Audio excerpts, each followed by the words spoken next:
بسم اللہ الرحمن الرحیم۔ عزیز طلباء، السلام علیکم۔ امید ہے آپ سب خیر و عافیت سے ہوں گے۔ آج ہم اردو پہ پڑھیں گے۔ اردو پہ میں سب سے پہلے ہم مضامین پڑھیں گے۔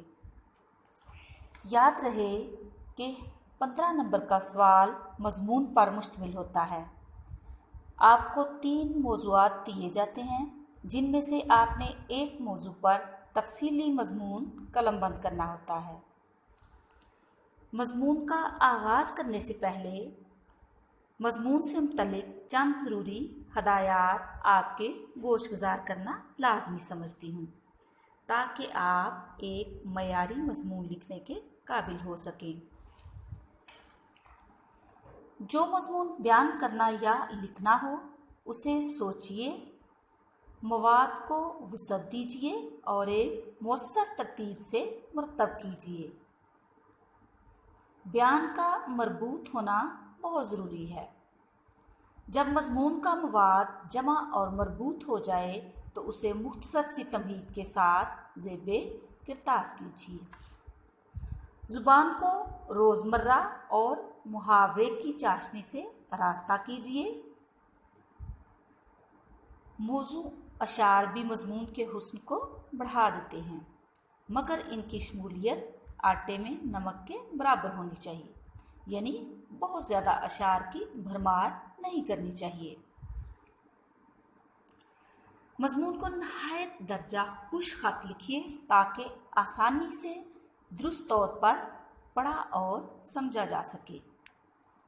مضمون کو مکمل کر لینے کے بعد ایک دفعہ ضرور پڑھیے تاکہ چھٹے ہوئے الفاظ لکھے جا سکیں اور املا کی غلطیاں بھی درست کی جا سکیں، اور وہ خیالات جو لکھنے سے رہ گئے ہیں اور پڑھتے ہوئے یاد آئے ہیں ان کو لکھا جا سکے۔ تو آئیے اب مضمون پڑھتے ہیں۔ ہمارا سب سے پہلا مضمون ہے آب زمزم۔ اللہ تعالیٰ کے برگزیدہ پیغمبر حضرت ابراہیم خلیل اللہ کے گھر حضرت حاجرہ علیہ السلام کے بطن سے حضرت اسماعیل علیہ السلام کی پیدائش ہوئی۔ تمام پیغمبروں کی طرح سیدنا حضرت ابراہیم علیہ السلام خلیل اللہ کو بھی بے پناہ آزمائشوں اور مصائب کی بھٹی سے گزارا گیا، جن سے ایک آدمی کا گزرنا انتہائی مشکل بلکہ ناممکن ہے۔ آزمائشوں سے اپنے پیارے بندوں کو گزارنا رب کائنات کی وہ حکمتیں ہیں جن کا ذکر قرآن حکیم اور دوسری آسمانی کتابوں میں کیا گیا ہے، تاکہ روئے زمین پر بسنے والی انسانیت ان واقعات سے سبق حاصل کر کے ان کو بجا لائے اور راضی برضا ہو کر اللہ تعالیٰ کا شکر گزار بندہ بن جائے۔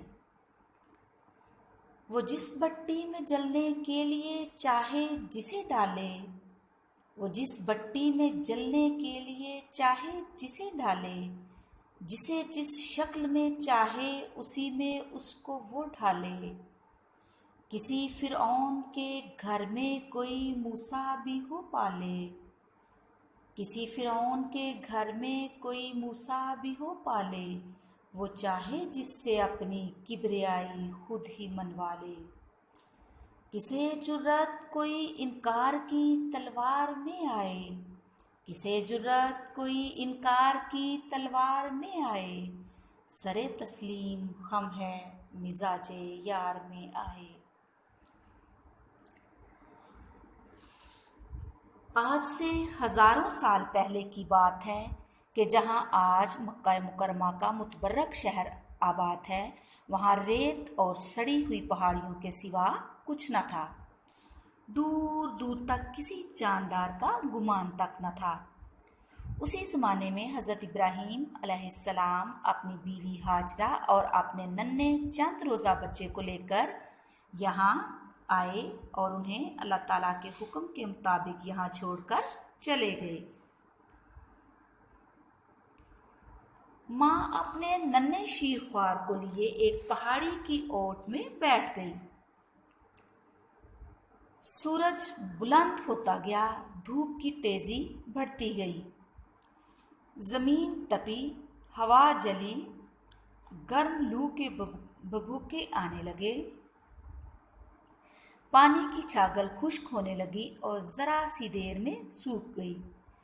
माँ बच्चे के होंठ सूखे, फिर जुबान खुश्क हुई।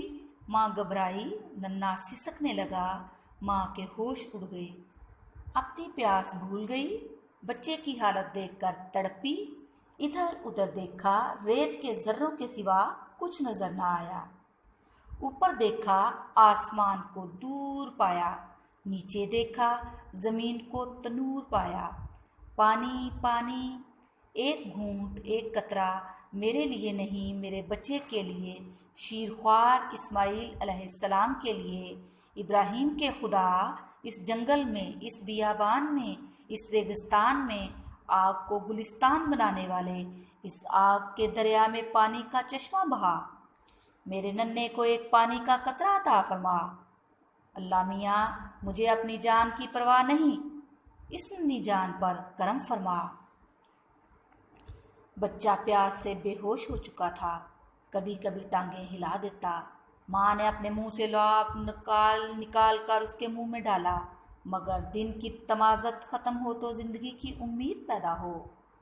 यानी सूरज इस कदर तेज़ी के साथ चमक रहा था कि उसकी हिद्दत से ज़मीन तनूर की माने तप रही थी। ज़रा देर को बच्चे के सांस की हालत ठीक होती, फिर वही खुश्की रगें तक खुश कर देती। आखिर बच्चे की हालत नहायत नाजुक हो गई। माँ देख ना सकी, मुस्तरबाना उठी, बच्चे को ज़मीन पर लिटाया, मरवा पहाड़ी पर चढ़ी। मुस्तरबाना यानी बेचैनी के आलम में। माँ अपने बच्चे की यानी शीरख्वार हज़रत इस्माइल की तकलीफ़ को बर्दाश्त ना कर सकी और बड़ी बेचैनी के साथ उठी और बच्चे को ज़मीन पर लटाया और मरवा पहाड़ी पर चढ़ी। बेताबी से इधर उधर देखा, पानी का निशान तक ना पाया। फिर सफ़ा की पहाड़ी की तरफ भागी। साथ साथ भागती जाती थी और साथ साथ बच्चे की तरफ देखती जाती थी कि कोई दरिंदा कहीं कोई नुकसान ना पहुँचाए। अब माँ की बेताबी की हद ना थी। वो बेताब थी, हर तरफ मायूसी के साए फैले हुए थे। कभी बच्चे को देखती, कभी आसमान की तरफ निगाह उठाती, मगर नाकाम वापस आती। इसी तरह पहाड़ियों पर दौड़ रही थी कि 6 फेरे मुकम्मल हो गए। 7वें मर्तबा अल्लाह से दुआएं करती हुई दौड़ी और वापस आई तो देखा कि बच्चे ने बेताबी से जहाँ एड़ियाँ मारी और रगड़ी थी, वहाँ से पानी का चश्मा फूट रहा है। हज़रत हाजरा ने अल्लाह का शुक्र अदा किया, बच्चे को पानी पिलाया, खुद पिया और चश्मे के गिर्द पत्थरों की मेंढ बना दी और फरमाया कि ज़म ज़म यानी ए पानी ठहर जा। इसी से चश्मे का नाम भी ज़म-ज़म हुआ और चश्मे का मुक़द्दस पानी ज़म-ज़म कहलाया और दुनिया भर के मुसलमानों के लिए शिफा का पैगाम लाया। अरब के बद्दू पानी की तलाश में रेगिस्तान के ज़र्रे ज़र्रे का मुंह देखते हैं। एक बद्दू ने पानी पिया तो हज़रत हाजरा से पानी पीने और अपने ऊँट को पानी पिलाने की इजाज़त मांगी। आप अलैहिस्सलाम ने बड़ी खुशी से इजाज़त दे दी और आखिर वो वहीं ख़ैमा लगा कर बैठ गया। पानी बड़े ज़ोरों में निकलता रहा, बढ़ता रहा, फैलता रहा। सहराई बद्दू आते गए और इजाज़त पाकर चश्मे के गिर्द आबाद होते गए, हत्ता के पहले खैमों का शहर बसा, फिर पत्थरों के मकानों का शहर आबाद हुआ। इसी के साथ हमारा आज का मज़मून मुकम्मल होता है। कल इंशाअल्लाह अगला मज़मून पढ़ेंगे जो कि अल्लामा मोहम्मद इकबाल रहमतुल्लाह अलैह है।